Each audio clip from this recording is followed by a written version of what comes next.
Keeps it with UCLA. We're just under a minute into the second half here in New York. Dan Schulman, Dick Vitale, Doris Burke, the 2K Sports Classic benefiting coaches versus Kansas. Well, you know, that's one of the reasons I don't like that rule about giving alternate possession. We have a great defensive effort there, and they get penalized. So would you have a jump ball or just give it to the defense? I would have a jump ball. Absolutely. Look at Holland. 9 points in the first half for the freshman. But again, UCLA having to use a lot of clock, not getting easy looks until Shep got almost all the way to the rim and then had it knocked away. There was a big dunk in that first game that changed the complexion. Nolan Smith when he made that jam for Duke. And Gerald Henderson had a big one in the second half as well.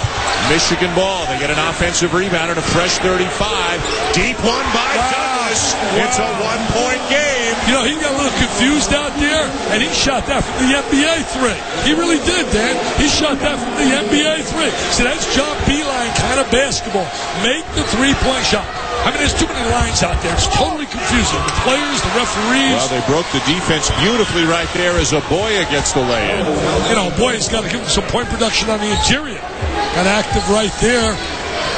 He shot that behind the NBA three, which is 23+. Well, there's a young man in the building tonight who had, I think, the deepest range of any player I've ever seen, and that's John Beeline's son, Patrick, who played for him at West Virginia and is now a graduate assistant on the Michigan staff. Well, he's got a chance to get a coaching job with that name, Mr. Beeline, and learn so much from his dad. And you're right, he can really shoot it. Gibson does not get the lay-in, but the offensive rebound is put back in. I think Michigan people, I think they have something to be a little bit excited this year about. I think they're going to win their share of games in the Big Ten. Manny Harris with the lay-in. Again, it's a one-point game. Michigan has not led at any point in this game, but they're hanging with the Bruins. Well, the one thing they have the Bruins doing right now is thinking a little bit on every pass and maneuver against that zone. Keith is fouled and will go to the line.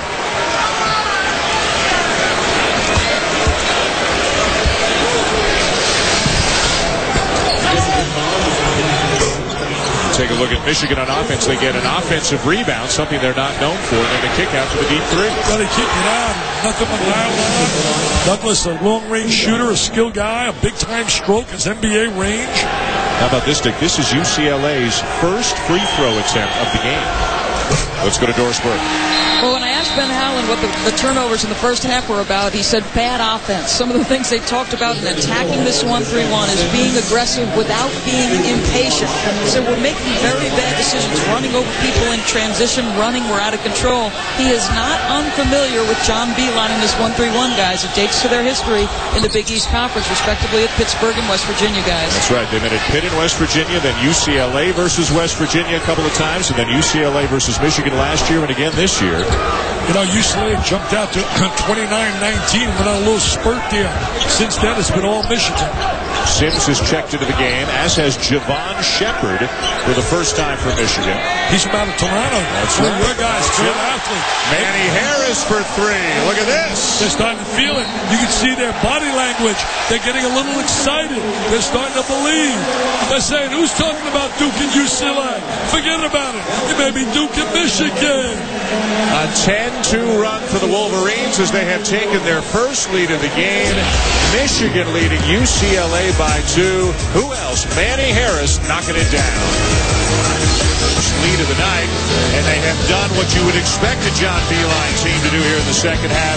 Shoot the three. They really struggled in the first half, but they've already made 2 threes here in the second half. Yeah, they're shooting the ball a little better here in the second half, and certainly they need Harris to step up. He shot the open three. You know, last year they were 10-22. The year before they were 22-13 under Tommy Emick and 8-8, and didn't get into the tournament. You talk about on the other side, UCLA's picked number 1 to win the Pac-10, followed by Arizona State, Southern Cal, who gets beat by tonight Seton Hall, Arizona, who's certainly not going to be super strong, already lost at home to UAB. Washington next, they got beat by Portland. We'll see them up.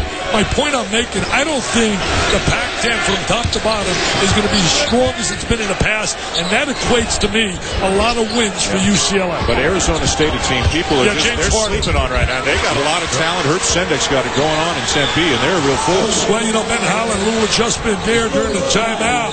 Really attacked the seam of that zone that time and got an open shot. Herb Sendek.